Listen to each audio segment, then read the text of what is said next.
If you can't handle me sleeping with the CEO and your friends, then leave. They're real men, not impotent. My wife snapped. I smiled coldly. As you wish. The next morning, my 3 friends, my wife and her CEO, landed in the ER with matching symptoms. Then the doctor entered the room. Guys, this is hard to say. But you know what's funny about loyalty? It's like buying insurance for a house that's already burning down. You keep paying premiums, thinking you're protected, while the flames are literally licking at your ankles. My name is Michael Harland, and at 36 years old, I'd spent the better part of my adult life believing that loyalty was the golden ticket to a decent existence. Turns out I was about as wrong as a GPS trying to navigate the Bermuda Triangle. For 8 years, I'd been working sanitation for the city of Chicago. Yeah, I know what you're thinking. Glamorous, right? Nothing says living the dream like emptying trash cans at 5 a.m. while dodging used condoms and half-eaten pizza slices that probably violated several health codes. But here's the kicker that nobody knew, not even my wife. While I was collecting garbage by day, I was quietly building a crypto fortune that would make most Wall Street brothers weep into their overpriced lattes. See, back in 2015, when Bitcoin was cheaper than a decent bottle of wine, I started throwing every spare dollar I could scrape together into various cryptocurrencies.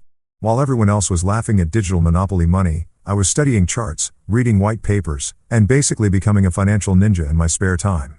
The beauty of being invisible, which, let's face it, is exactly what you become when you're wearing a city sanitation uniform, is that nobody pays attention to what you're doing with your money. They just assume you don't have any. By 2023, my portfolio was sitting pretty at around $4 million. Not bad for a guy whose job title officially read, Waste Management Technician, huh? But did I go around bragging about it? Did I buy a Ferrari and start acting like some crypto bro douchebag? Hell no. I kept my mouth shut, drove my beat-up Honda Civic, and continued living like a normal human being. Because that's what loyal people do. They don't rock the boat. They don't show off. And they sure as hell don't make their partners feel insecure about money. Which brings me to my wife, Celeste. Beautiful, ambitious, and with the emotional depth of a puddle in the Sahara Desert. We'd been married for 6 years, and for most of that time I genuinely believed we were building something together. She was working on her influencer career because apparently having opinions about skincare routines and posting thirst traps disguised as lifestyle content is a legitimate profession now. While I provided the steady income and emotional support. Classic arrangement, right? The dependable husband holding down the fort while the wife chases her dreams. Except somewhere along the way, chasing dreams became chasing other men's dicks. And apparently, I was too stupid to notice. Or maybe I was just too damn loyal to want to see it. The breaking point came on a Tuesday night in March. I remember it was Tuesday because that's trash pickup day in our neighborhood, and I'd just gotten home from a particularly brutal shift involving what I can only describe as a crime scene disguised as a dumpster behind a seafood restaurant. I was tired. I smelled like low tide mixed with regret. And all I wanted was a shower and maybe some leftover Chinese food. Instead, I walked into what felt like an episode of Jerry Springer directed by Satan himself. Celeste was sitting at our kitchen table, phone in hand, looking like she'd just won the lottery and simultaneously discovered the cure for cancer. That should have been my first red flag. Nobody looks that pleased with themselves unless they're about to drop a bomb that would make Hiroshima look like a firecracker. We need to talk, she said, which in married couple speak translates to, you're about to get emotionally waterboarded. So, buckle up, buttercup. I sat down across from her, still in my work clothes, probably leaving a faint aroma of garbage and broken dreams in my wake. What's up, babe? She looked me dead in the eye. And I mean dead, like she was staring at a particularly disappointing piece of roadkill, and delivered the line that would change everything. If you can't handle me sleeping with the CEO and your friends, then leave. They're real men, not impotent. Now, let me pause here for a second to address that last part. Impotent. Really? That was her big finishing move. I mean, if you're going to gut a man like a fish, at least be creative about it. Impotent is what middle schoolers use when they run out of actually hurtful things to say. But the real kicker wasn't the insult itself. It was the casual way she dropped the bomb about sleeping with multiple people I trusted.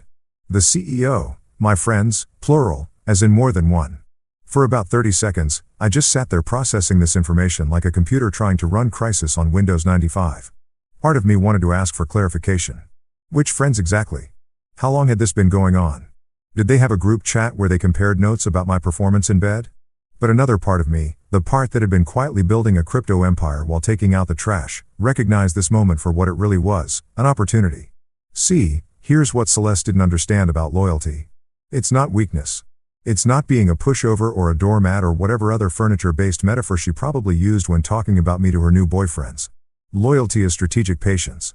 It's gathering information, building resources, and waiting for exactly the right moment to make your move. And brother, she had just given me that moment on a silver platter.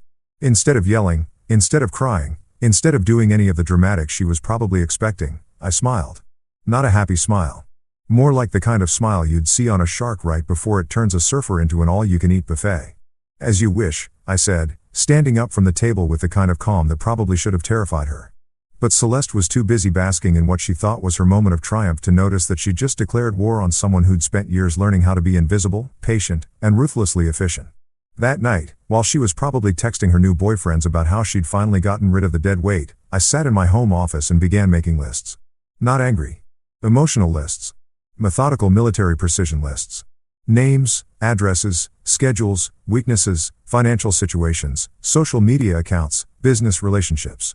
My military training from my 20s started whispering in the back of my head like an old friend offering advice, surveillance, documentation, patience, strategy. Celeste thought she was getting rid of a weak, impotent husband. What she'd actually done was unleash someone who'd spent years quietly learning how to wage war in the shadows. And the best part, she had absolutely no idea what was coming. You know that feeling when you're watching a horror movie and the main character decides to investigate the creepy noise in the basement? That moment where you're screaming at the screen? Don't go down there, you absolute well. Turns out I was living in my own personal horror flick. Except instead of a basement full of demons, I had a life full of backstabbing who had stupidly considered family. It wasn't just Celeste. Oh no, that would have been too simple, too clean. Like finding out your dentist has been overcharging you versus discovering your entire medical team has been harvesting your organs while you sleep. The betrayal ran deeper than a Kardashian's fake tan, and it involved pretty much every person I trusted over the past decade. Let me paint you a picture of my personal Judas collection. Starting with Dean Matthews. This guy was supposed to be my brother from another mother. The kind of friend you call when you need help moving a couch or hiding a body. Not that I'd ever actually hidden a body, but you get the metaphor. Dean owned CrossFit Revolution downtown.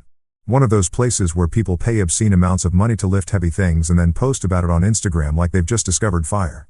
I'd met Dean 6 years ago when I was going through what I now recognize as a midlife crisis disguised as a fitness journey. You know the drill. 30-year-old man suddenly realizes he's shaped like a deflated balloon animal and decides to do something about it. Dean was the trainer who helped me transform from guy who gets winded walking upstairs to guy who can actually see his own feet without a mirror. We bonded over shared workouts, weekend barbecues, and what I thought was genuine friendship. Turns out Dean's definition of brotherhood included screwing my wife behind my back while I was out collecting garbage to pay for the gym membership that was keeping me in shape for her enjoyment. The irony was so thick you could cut it with a protein shake. Then there was Tyler Morrison, my crypto trading buddy who I'd helped get started in the digital currency game back when he thought blockchain was something you used to secure a bicycle. This dude owed me everything, and I mean everything. When he was living in his mom's basement, subsisting on ramen noodles and false hope, I was the one who walked him through his first Bitcoin purchase. I shared my research, my strategies, my hard-earned knowledge about market patterns and trading psychology. Fast forward to 2023 and Tyler was pulling in 6 figures a year trading crypto. Living in a downtown loft that probably cost more per month than most people's annual salary. He'd transformed from basement-dwelling neckbeard to slick financial wizard complete with the kind of designer wardrobe that screams I have more money than sense. And how did he thank me for jumpstarting his entire career? By joining my wife's little harem, while probably using profits from strategies I taught him to buy her expensive gifts. The third musketeer in this circus of betrayal was Malik Rodriguez, a real estate hustler who I'd literally saved from financial ruin 3 years ago. Malik was the kind of guy who could sell ice to Eskimos and somehow make them feel grateful for the privilege. He specialized in flipping houses in up-and-coming neighborhoods, riding the wave of gentrification like some kind of capitalist surfer. But even the smoothest talkers sometimes bite off more than they can chew. And Malik had gotten himself into a situation involving a property deal gone wrong. Some very unhappy investors and what I suspected were connections to people who solved business disputes with crowbars rather than lawyers. When he came to me desperate and scared, I didn't hesitate to lend him 50 grand from my crypto stash to make his problems disappear. Did I ask for a contract? Nope. Did I demand collateral? Hell no. Because that's what friends do for each other, right? They help without keeping score. They trust without documentation. They believe in each other even when logic suggests otherwise. Malik paid me back within 6 months plus interest. And I thought that was the end of it. Just a friend helping a friend through a rough patch. What I didn't realize was that I'd apparently purchased a premium membership to the Let's All Bang Michael's Wife Club with Malik as one of the founding members. And then there was the ringleader himself, Victor Langford, CEO of Apex Fitness Empire, a guy who'd built his fortune selling overpriced gym equipment and supplements to people desperate enough to believe that six-pack abs could be purchased rather than earned. Victor was the kind of man who wore suits that cost more than most people's cars. Drove a Lamborghini like it was a civic duty and treated women like collectible trading cards. He was also Celeste's boss. Technically speaking, she'd started working for Apex as a brand ambassador, which as far as I could tell involved posting workout videos and sports bras that could double as dental floss and attending company events where she smiled pretty for investors. It was supposed to be her big break into the influencer world. Her chance to build the kind of personal brand that would make her independently wealthy and famous. What I didn't know was that Victor's hiring process apparently included a very thorough orientation period that had nothing to do with company policies and everything to do with his personal entertainment. He saw my wife as just another trophy to add to his collection. Another conquest to brag about in whatever rich guy locker rooms he frequented. The worst part, they all knew about each other. This wasn't a case of multiple affairs happening in isolation. This was a coordinated effort, a group project and humiliation. They had group chats where they joked about me, called me the furniture husband because I was always there but never really noticed. Victor bragged about breaking in my wife like a company car, treating her like some kind of lease vehicle that he could test drive whenever the mood struck. My so-called friends joked about how clueless I was, how I'd never figure out what was happening right under my nose. They made bets about how long it would take me to catch on, shared stories about close calls when I almost walked in on something, laughed about the elaborate lies they had to construct to keep me in the dark.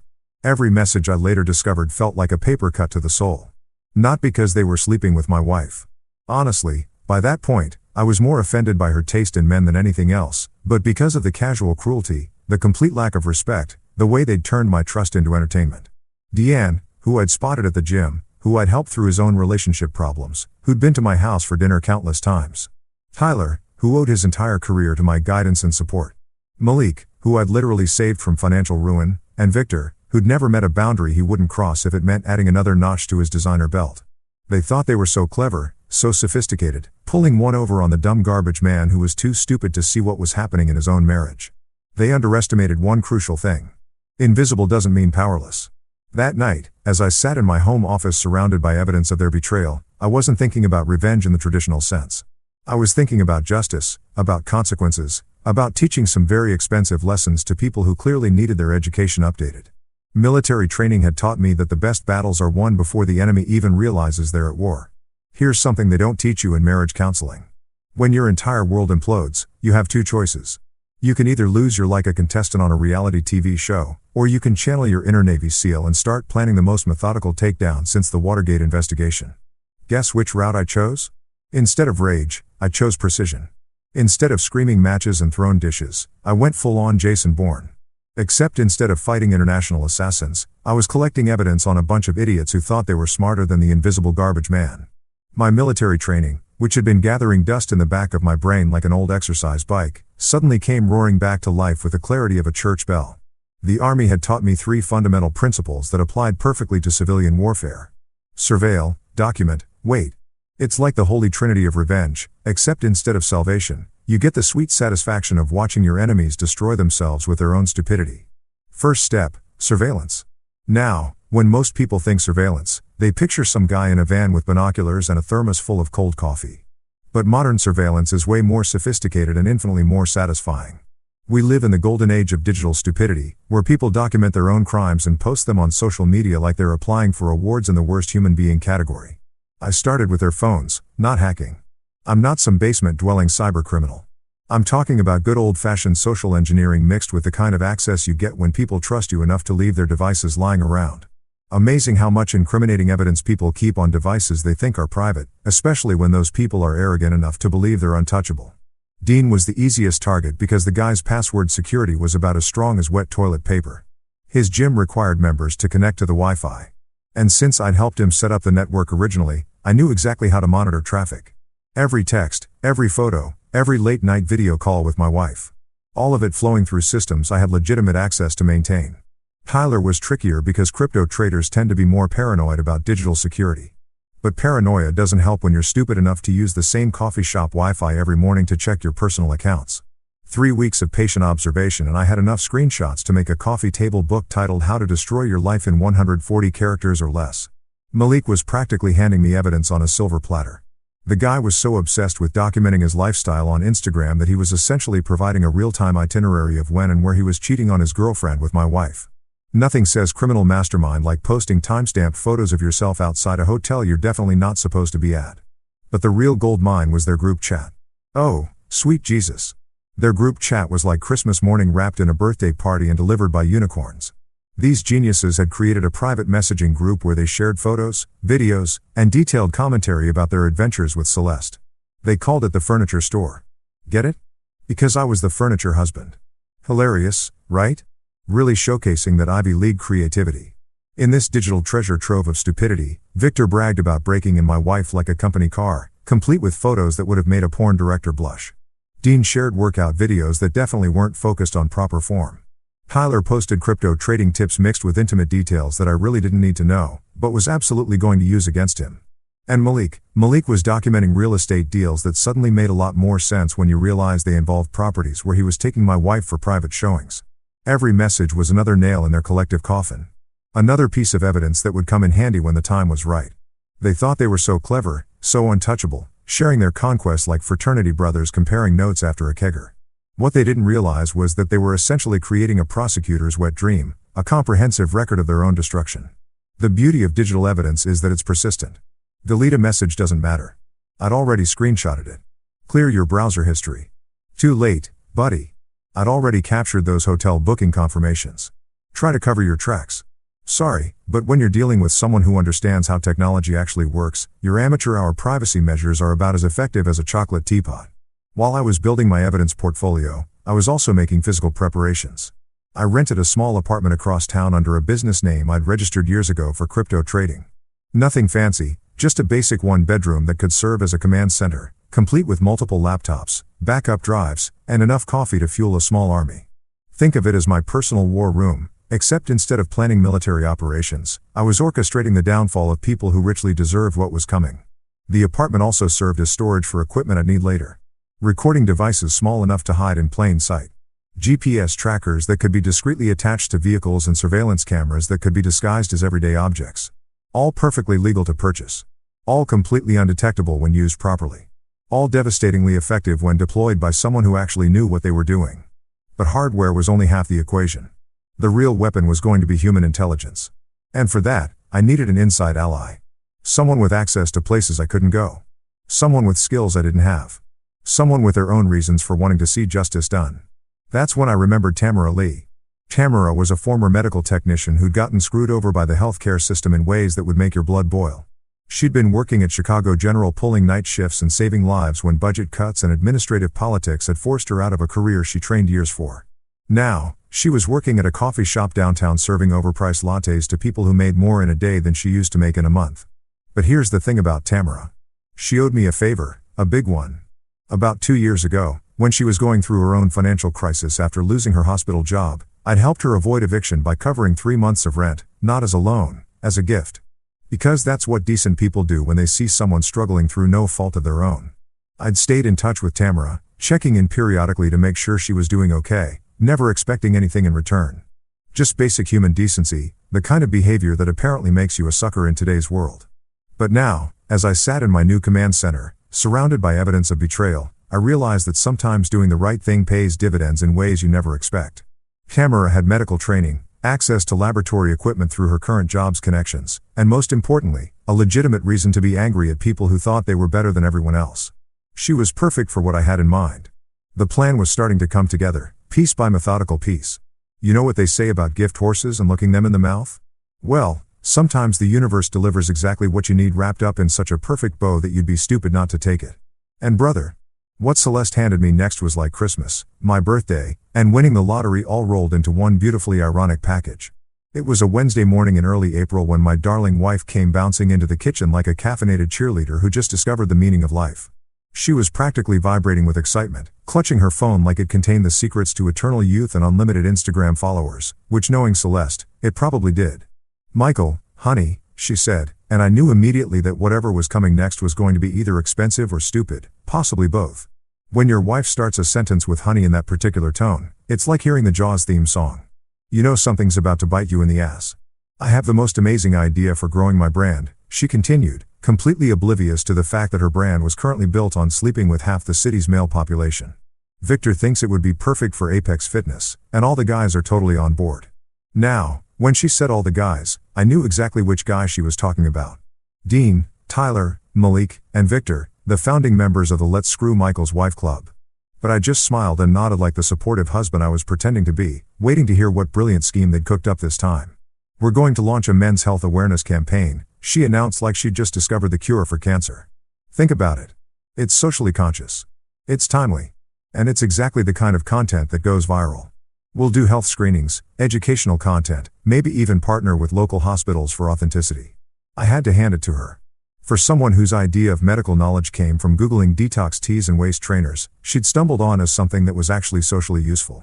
Men's health awareness was a legitimate cause, something that could genuinely help people while also generating the kind of positive publicity that influencers live for. But here's where it got interesting.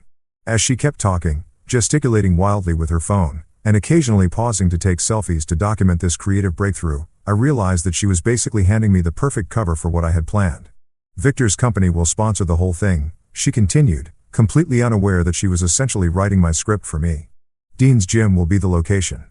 Tyler's going to handle the social media marketing because he's so good with online engagement. And Malik knows people in the medical field who can help with the actual testing.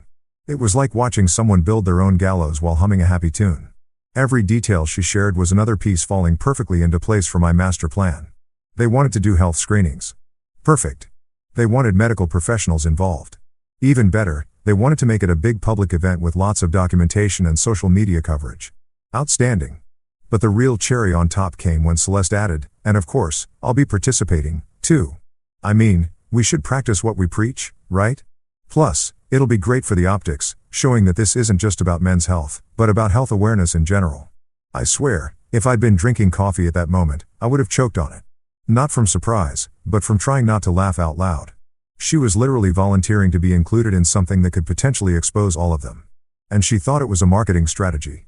That sounds amazing, babe. I said, putting on my best supportive husband voice. Really innovative. I'm proud of you for thinking of something so meaningful. And I genuinely was proud in a twisted sort of way. She'd managed to create the perfect scenario for her own downfall without even realizing it. It was like watching someone enthusiastically dig their own grave while live streaming the process for their followers. Over the next few days, I watched as the whole group threw themselves into planning this campaign with the kind of enthusiasm usually reserved for cult activities or pyramid schemes. Dean was excited about showcasing his gym as a health-focused community space. Tyler was already designing social media graphics and planning influencer outreach. Malik was leveraging his real estate connections to find medical professionals who might want to participate. And Victor was just basking in the glow of what he thought would be another publicity win for Apex Fitness. Meanwhile, I was having daily conversations with Tamara, fine-tuning the details of how we could turn their awareness campaign into something far more educational than they'd bargained for. Tamara still had connections in the medical field, people who owed her favors or respected her enough to help with what she thought was a legitimate health initiative. The beauty of it, Tamara said during one of our planning sessions at her coffee shop, is that we'll be conducting real tests using real equipment. Everything will be completely legitimate from a medical standpoint. We're just going to be very creative about how we interpret and present the results.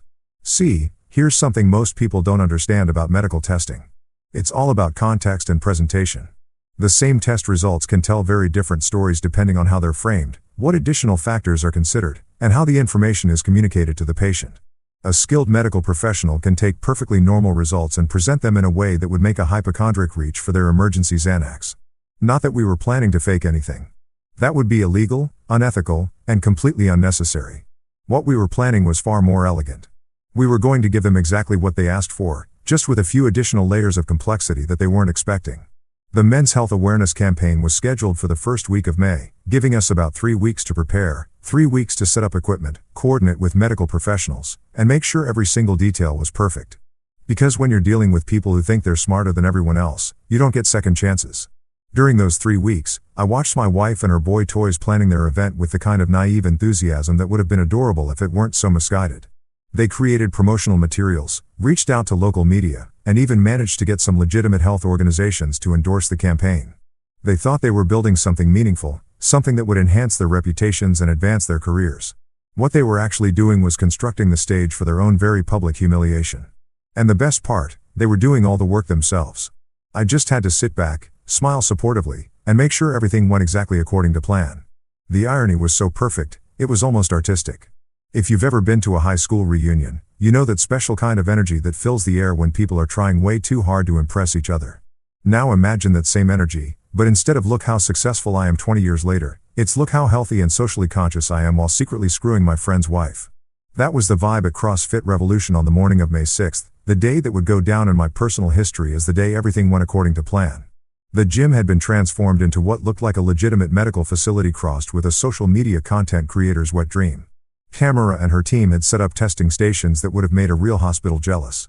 Blood pressure monitors, portable blood testing equipment, body composition analyzers, and enough medical-looking machinery to convince anyone that this was the real deal, which technically it was. We weren't cutting any corners on the actual medical side of things. We were just being very creative about what we planned to do with the results. Dean arrived first because of course he did. The man couldn't resist being the center of attention at his own gym, strutting around in shorts that were probably more expensive than most people's rent, flexing for anyone with a camera or pulse. He'd spent the better part of the previous week promoting the event on social media, posting shirtless workout videos with captions about taking charge of your health and being a real man means getting tested. The irony was so thick you could have used it as protein powder. "Bro, this is going to be epic," he kept saying to anyone who would listen, flexing his biceps every few words like he had some kind of neurological condition that required constant muscle contractions. "We're really making a difference here, you know, changing lives, raising awareness, being leaders in the community." Yeah, Dean. Real leaders. The kind who sleep with their friends' wives while preaching about integrity and brotherhood. Tyler showed up about 20 minutes later looking like he'd stepped out of a crypto trading magazine.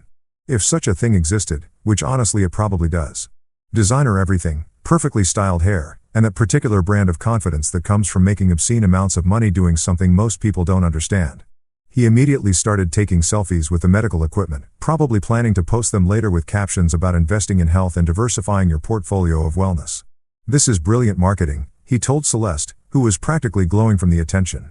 "The engagement metrics on this are going to be insane.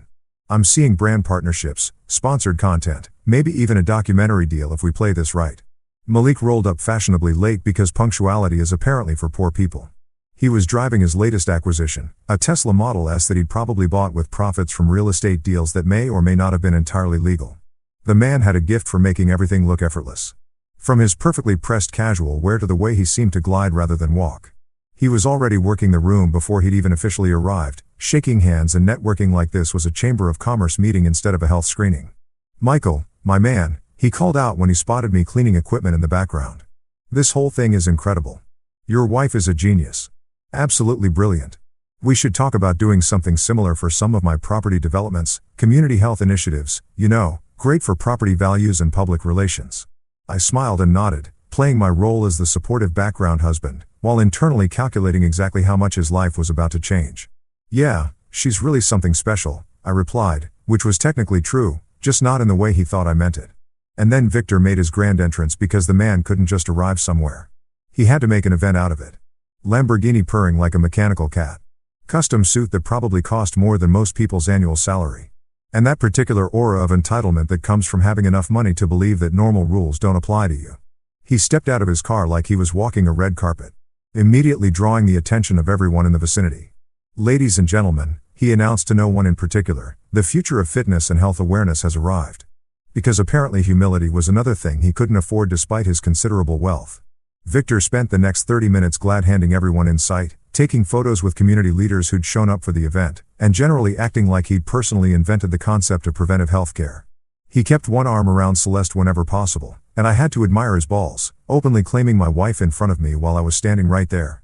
It takes a special kind of arrogance to be that blatant about your affairs. But the real performance art began when the actual testing started.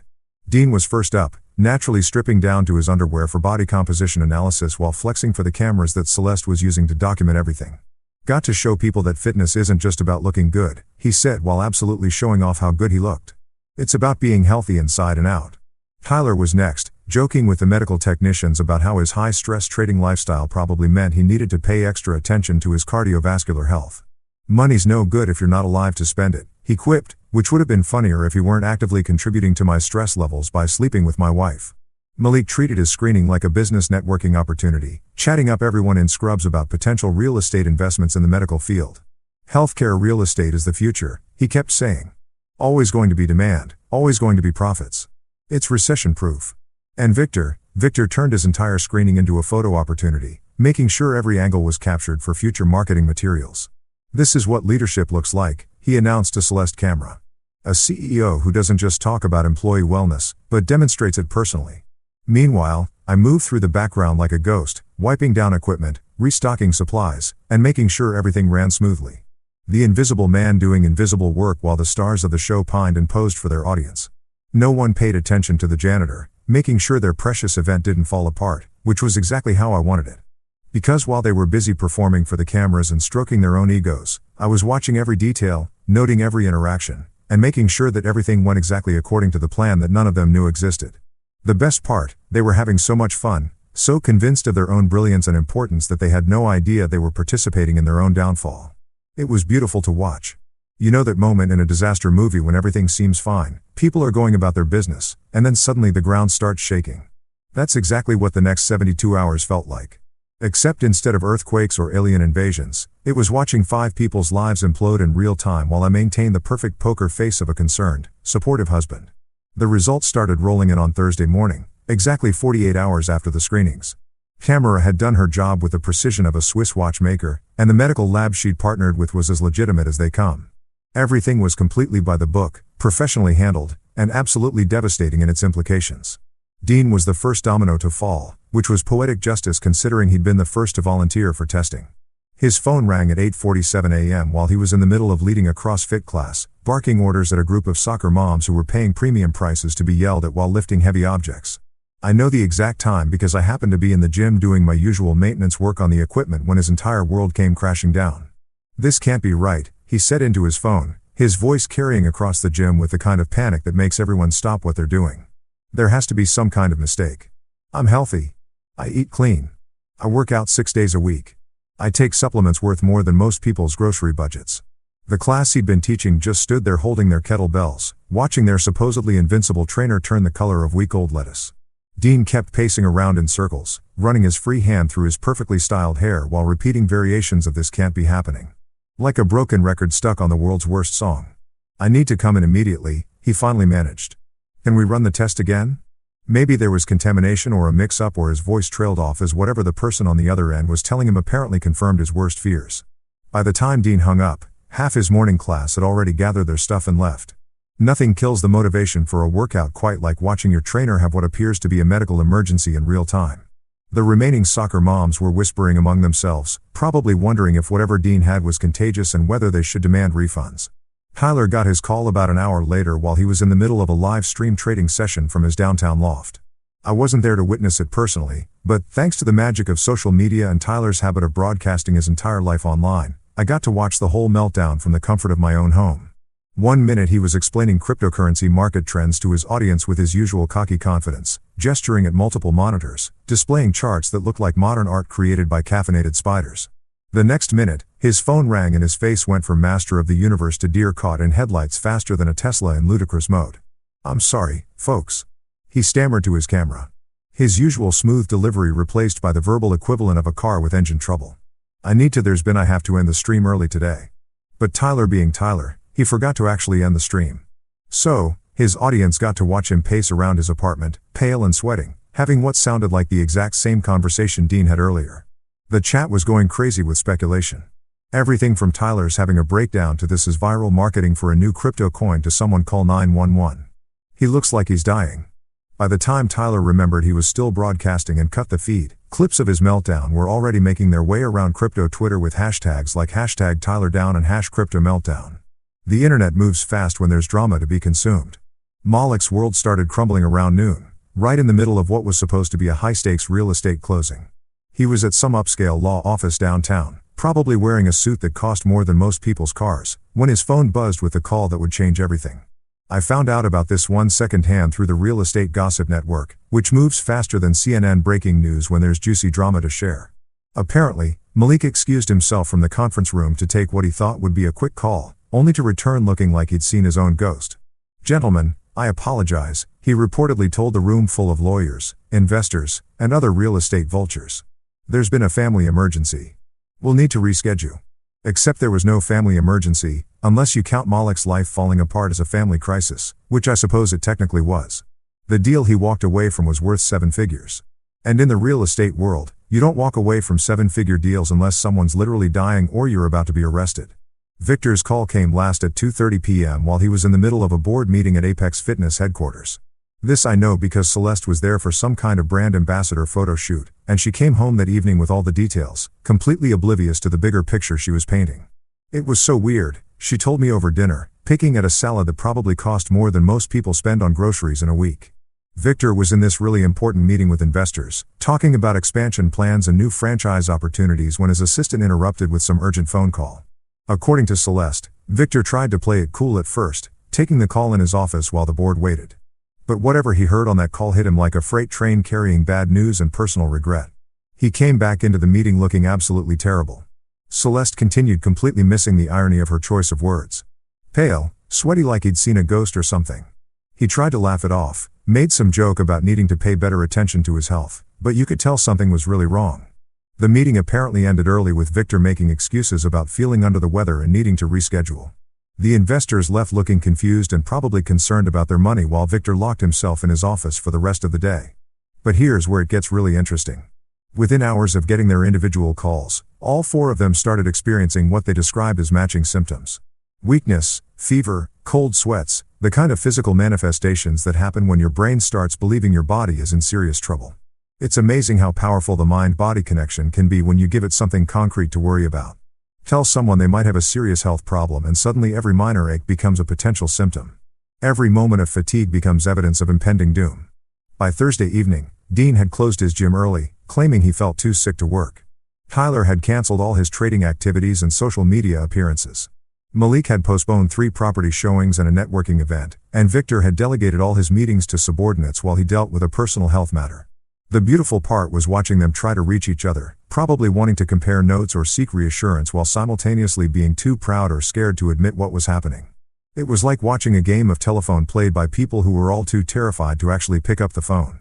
And through it all, I maintained my role as the concerned, supportive husband, offering to help Celeste deal with the stress of seeing her friends and business associates going through health scares. The dominoes were falling exactly as planned. There's something deeply satisfying about hospital waiting rooms when you're not the one waiting for bad news. It's like watching a really intense drama unfold in real time. Except instead of Netflix, you're getting front row seats to karma finally cashing some overdue checks. And brother, Friday afternoon at Stark Memorial Hospital was better than any streaming service could ever hope to be. By noon, all 5 of them had collapsed under what their panicked minds had convinced them were life-threatening symptoms. It started with Dean, who'd apparently fainted during what was supposed to be a private training session with one of his wealthier clients. Nothing says professional fitness expert quite like faceplanting in front of someone who pays you $300 an hour to tell them how to lift things properly. Tyler was next, collapsing in his downtown loft while frantically Googling his symptoms and probably wondering if his crypto portfolio would survive without him. His neighbor found him hyperventilating on his balcony, convinced he was having some kind of cardiac event. The irony of a guy who spent his days analyzing market volatility, being completely unable to handle his own personal crash, was not lost on me. Malik's breakdown happened at a Starbucks of all places, which seemed fitting for someone whose entire personality was built around overpriced lifestyle choices. He'd been meeting with a potential client about some high-end property development when he suddenly turned gray and started sweating like he was in a sauna. The client probably thought it was the worst sales pitch in real estate history. Victor, being Victor, managed to make even his collapse dramatic. He was in his office at Apex Fitness, probably staring at himself in one of the many mirrors he'd installed to fuel his narcissism, when he decided he needed immediate medical attention. Instead of calling 911 like a normal person, he had his assistant arrange for a private ambulance because even medical emergencies needed to maintain his image of wealth and importance. And Celeste, my darling wife, had worked herself into such a state of sympathetic panic watching her boy toys fall apart that she convinced herself she was experiencing symptoms too.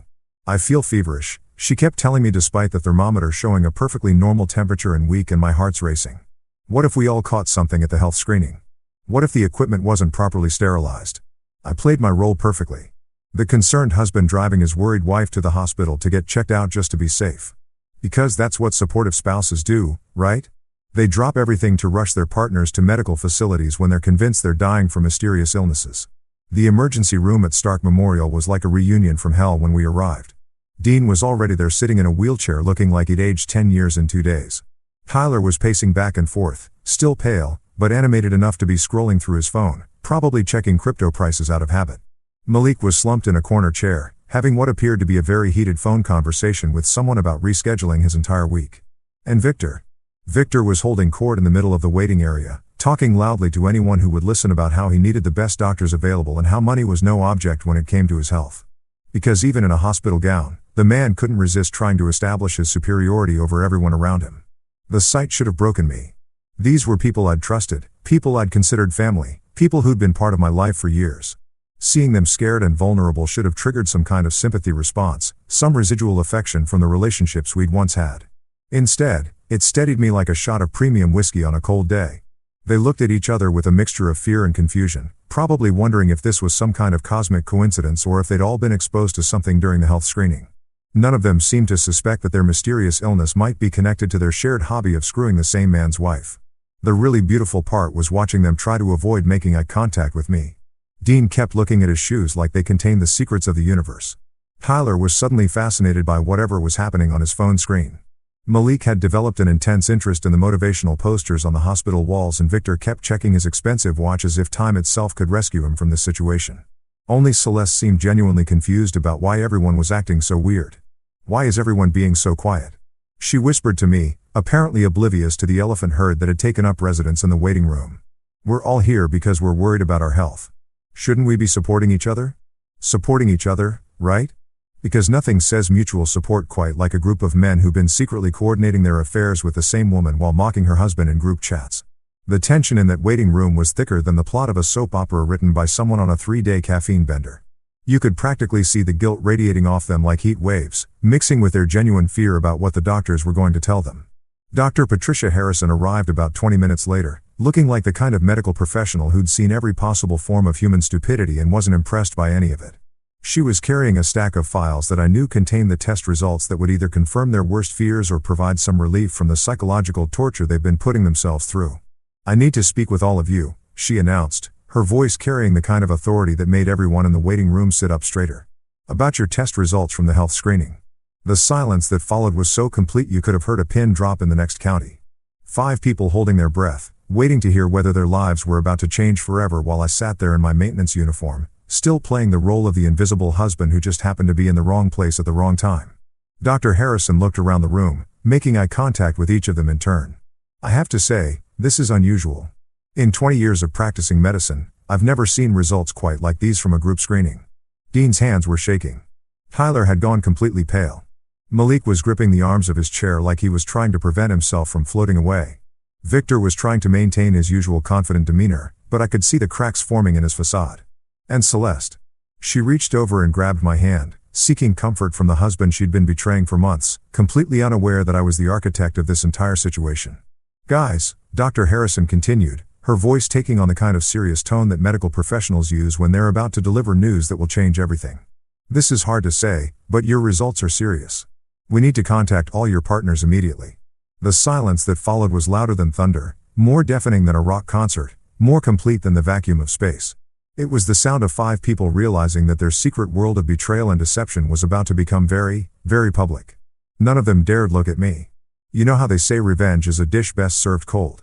Well, I discovered that public humiliation is like a 5-course meal served at absolute zero. And I was about to become the chef of the century.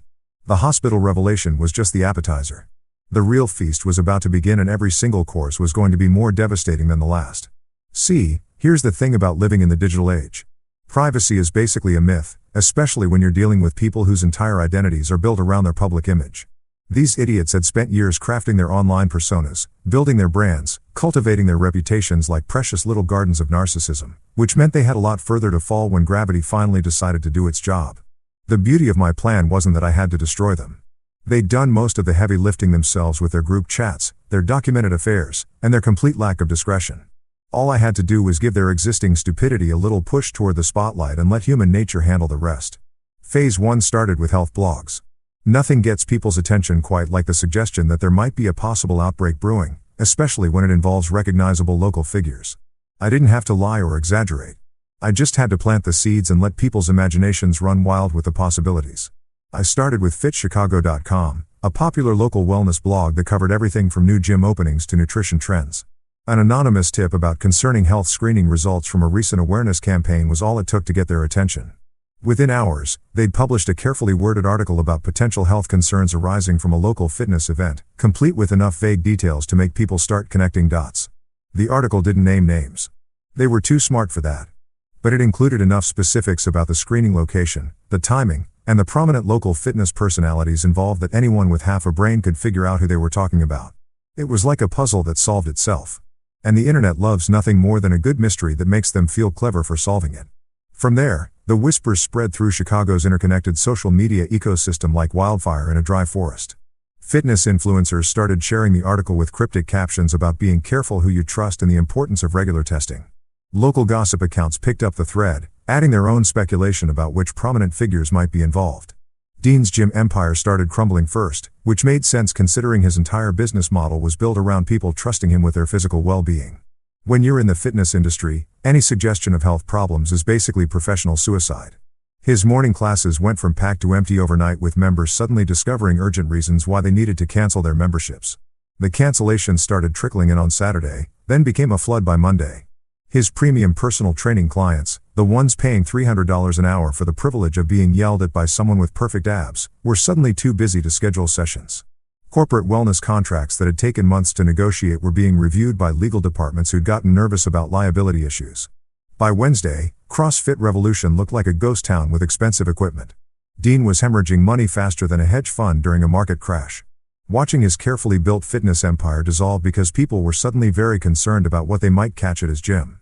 Tyler's crypto empire faced a different kind of collapse. But it was equally spectacular. In the trading world, confidence is everything. And confidence is exactly what Tyler lost when his clients started questioning whether they wanted their financial advisor to be someone who might be dealing with mysterious health issues. Because if you can't manage your own physical well-being, how can you be trusted to manage other people's money? His live streaming audience started dropping off as rumors circulated about his erratic behavior and concerning health problems. Crypto Twitter, which had once hung on his every market prediction, suddenly found his analysis less compelling when it was coming from someone who might be facing serious medical issues.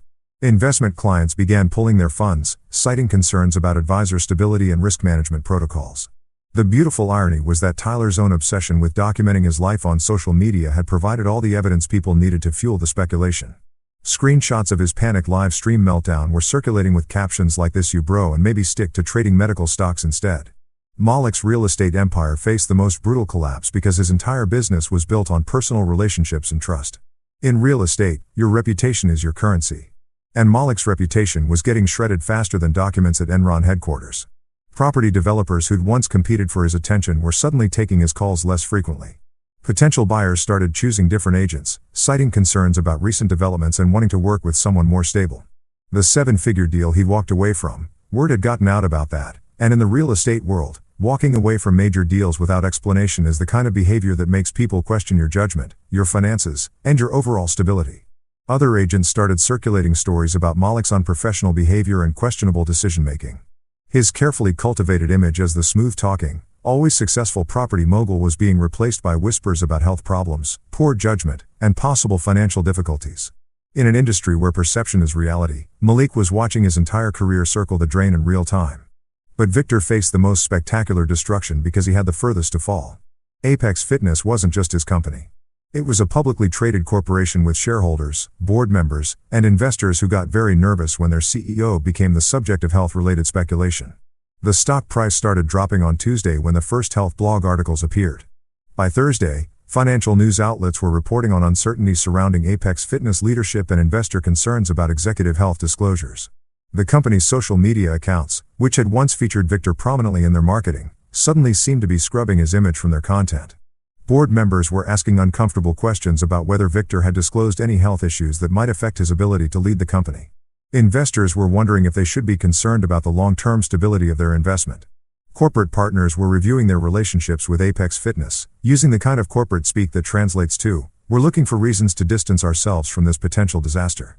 And then there was Ashley North, Celeste's biggest rival in the influencer world, who smelled blood in the water and moved in for the kill with the precision of a social media shark. Ashley had been waiting for years for an opportunity to take down her competition. And the health screening scandal was like Christmas morning wrapped in a birthday present and delivered by unicorns. Her exposed video titled "Fake Influencer, Fake Authenticity, The Truth About Celeste Harland," was a masterpiece of social media destruction. 23 minutes of carefully researched content that connected all the dots between the health screening, the mysterious illness, and what Ashley had somehow discovered about Celeste's relationship with multiple prominent local figures.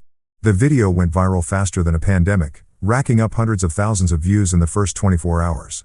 Comment sections exploded with speculation, screenshots, and the kind of gleeful destruction that only the internet can provide.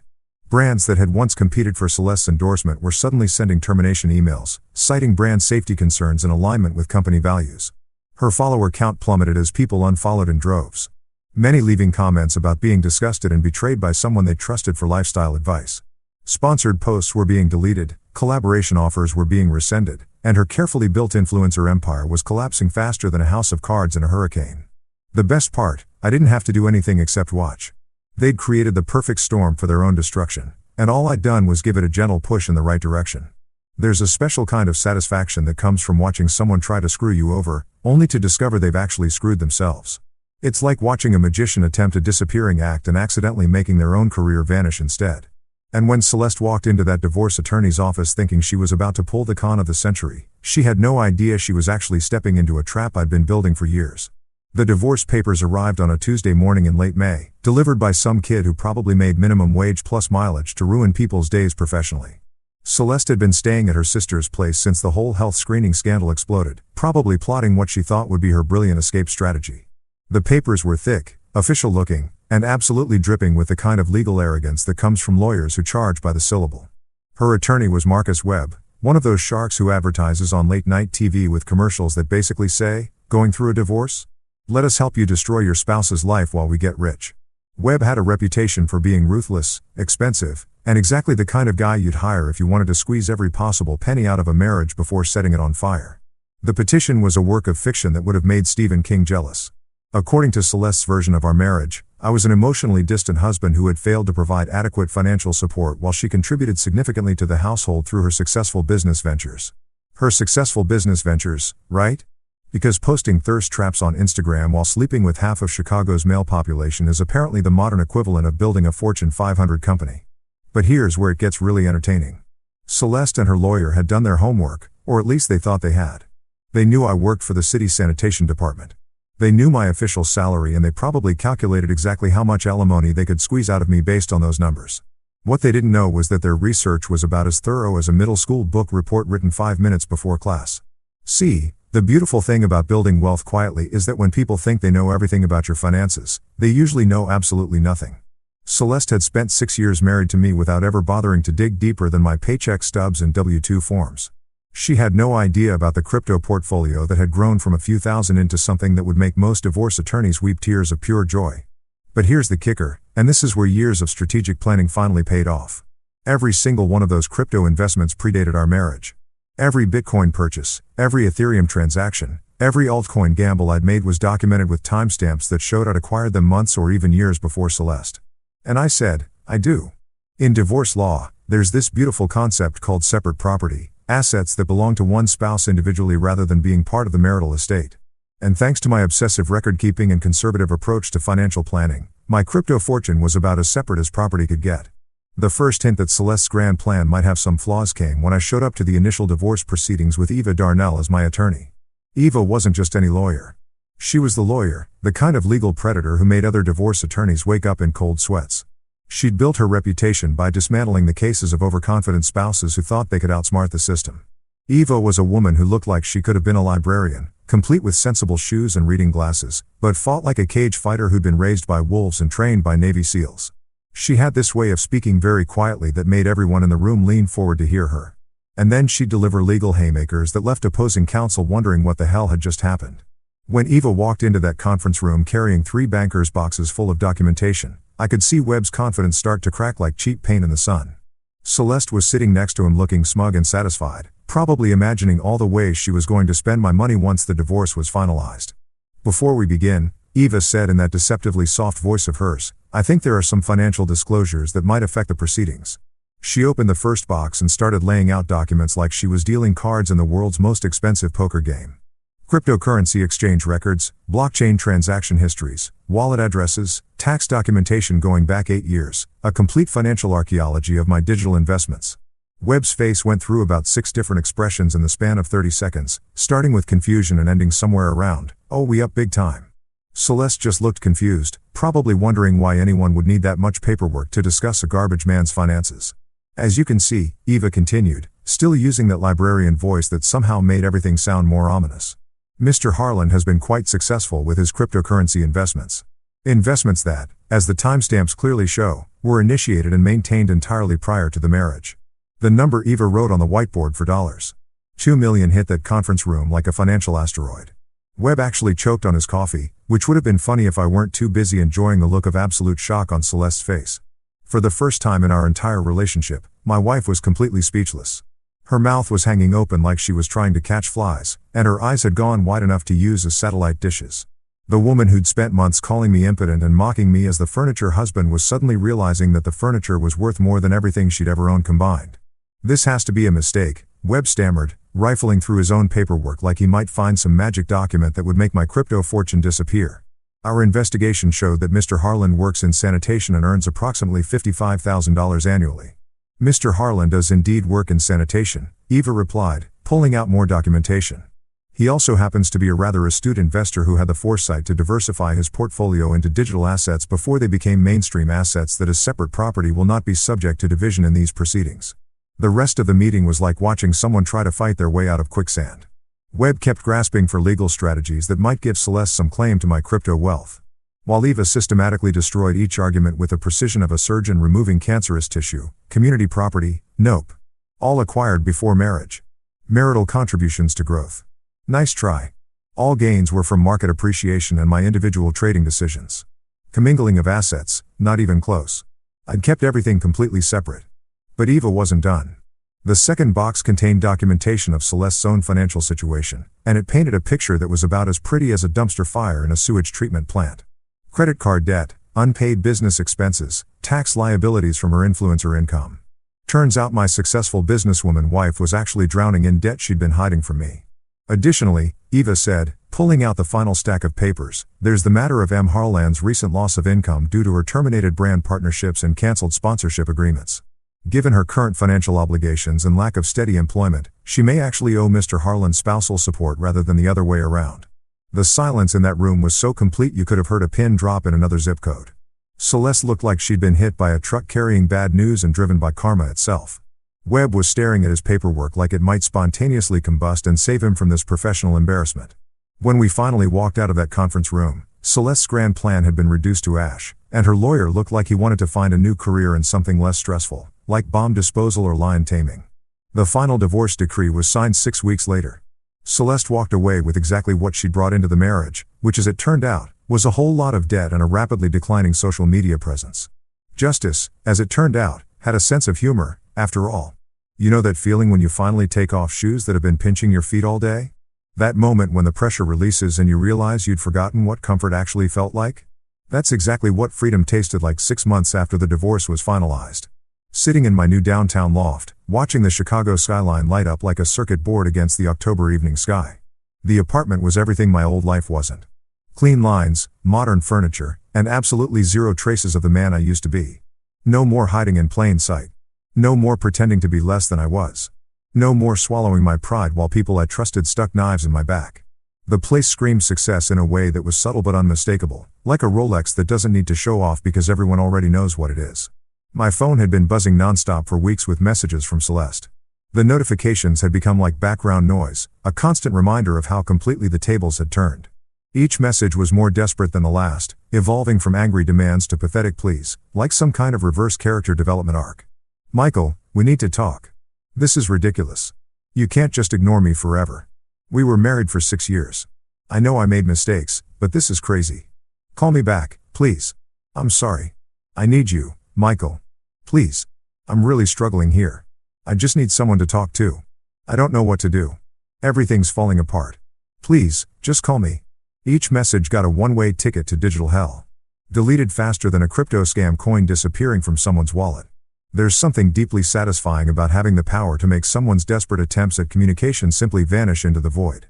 For years, I'd been the one reaching out, trying to connect, attempting to save a marriage that was already dead in the water. Now, the roles were reversed, and I was discovering that ignoring someone can be its own form of poetry. The beautiful thing about karma is that it doesn't need your help once it gets rolling. Dean's gym had closed permanently in September. Unable to recover from the mass exodus of members and the mountain of debt he'd accumulated trying to keep the doors open. Last I heard, he was working at a chain fitness center in the suburbs, probably making about as much per hour as a decent barista. Bro, I'm building an empire too. Would you like to upgrade your membership to include towel service in less than 6 months? Tyler's crypto empire had imploded so spectacularly that it became a cautionary tale in trading circles. His YouTube channel, which once had hundreds of thousands of subscribers hanging on his every market prediction, was now a digital ghost town with comments disabled and upload schedules that had become more irregular than Chicago weather. Word through the grapevine was that he'd moved back in with his parents, probably explaining to his mother why her basement was suddenly full of expensive computer equipment and crushed dreams. Malik's real estate career had cratered harder than the housing market in 2008. The man who used to flip properties like pancakes was now working for someone else's agency. Probably showing studio apartments to college kids and pretending he wasn't dying inside every time he had to explain why the kitchen was also the bedroom and the bathroom. His Tesla had been repossessed. His designer wardrobe had probably been sold on eBay, and his Instagram account had gone from lifestyle inspiration to cautionary tale. Victor's fall had been the most spectacular. Partly because he'd had the furthest to drop and partly because corporate destruction always happens in slow motion, giving you time to really savor each devastating detail. Apex Fitness stock had tanked so hard that the company became a business school case study in how CEO scandals can destroy shareholder value. The board had forced him out in a move they described as pursuing new leadership direction, which in corporate speak translates to, "We're throwing this guy under the bus and backing up to make sure we got him." Last I'd heard, Victor was driving for one of those luxury ride-share services, probably listening to passengers complain about their jobs while remembering when he used to have people complaining about their jobs to him. There's probably some Greek tragedy-level irony in a former CEO chauffeuring around the kind of executives he used to network with at country club events. But the most interesting twist in this whole saga came from the last person I'd expected, Ashley North. The influencer who delivered the killing blow to Celeste's career had apparently taken notice of the quiet man in the background who'd somehow emerged from the wreckage. Not just unscathed, but significantly more interesting than anyone had realized. The dinner invitation had arrived via DM 3 weeks ago. Casual but clearly intentional. "Hey, Michael. I know this might seem random, but I'd love to take you to dinner sometime. I think we might have more in common than people realize." Ashley North wanting to have dinner with me was like discovering that the popular girl from high school had suddenly developed an interest in the quiet kid who used to fix computers in the library. The irony was delicious. The woman who'd helped destroy my wife's career was now apparently interested in getting to know the husband Celeste had thrown away like yesterday's garbage. Our first dinner had been at some upscale place downtown. The kind of restaurant where the menu doesn't have prices and the waiters speak in hushed tones like they're discussing state secrets. Ashley had shown up looking like she'd stepped off a magazine cover, but the conversation had been surprisingly real, surprisingly deep, surprisingly free of the superficial that I'd grown to expect from people in her world. "You know," she'd said over dessert, "I spent months researching Celeste's life for that expose. And the more I learned about you, the more I wondered how someone that smart had stayed invisible for so long. Smart, not impotent, not weak, not furniture. Smart." It was like hearing a foreign language that I'd forgotten I could speak. We'd had 3 more dinners since then, each one feeling less like 2 people getting to know each other and more like 2 people recognizing something they'd been missing without realizing it. Ashley was sharp, funny, and refreshingly honest about the fact that her interest in me had started as curiosity about the mystery man behind the scandal and evolved into something that felt a lot more real than anything I'd experienced in years. Tonight was dinner number 5 at a place Ashley had picked specifically because it was somewhere we can actually talk without people trying to eavesdrop for gossip content. The woman understood the value of privacy, which was something I'd learned to appreciate in ways I never thought I would. As I got ready to leave the apartment, I caught my reflection in the bathroom mirror and had to do a double take. The man looking back at me wasn't the invisible husband, the quiet janitor, or the guy people called impotent behind his back. It was someone who looked confident, successful, and completely comfortable in his own skin. The transformation hadn't happened overnight. It had been building for months, layer by layer, like sediment forming rock under pressure. Each deleted message from Celeste. Each news update about my former friends continued downward spirals. Each conversation with Ashley that felt like connecting with an actual human being instead of performing for an audience. All of it had contributed to this version of myself that I was still getting used to. Walking out of that apartment, heading to dinner with a woman who was interested in the real me rather than some fantasy version she'd constructed, I realized that revenge hadn't been about destruction at all. It had been about truth, about forcing people to face the consequences of their choices, about refusing to be invisible anymore, About finally becoming the person I'd always been underneath all the loyalty and patience and quiet endurance. They destroyed themselves. I just handed them the mirror to see what they'd become. And for the first time in years, I was looking forward to what came next.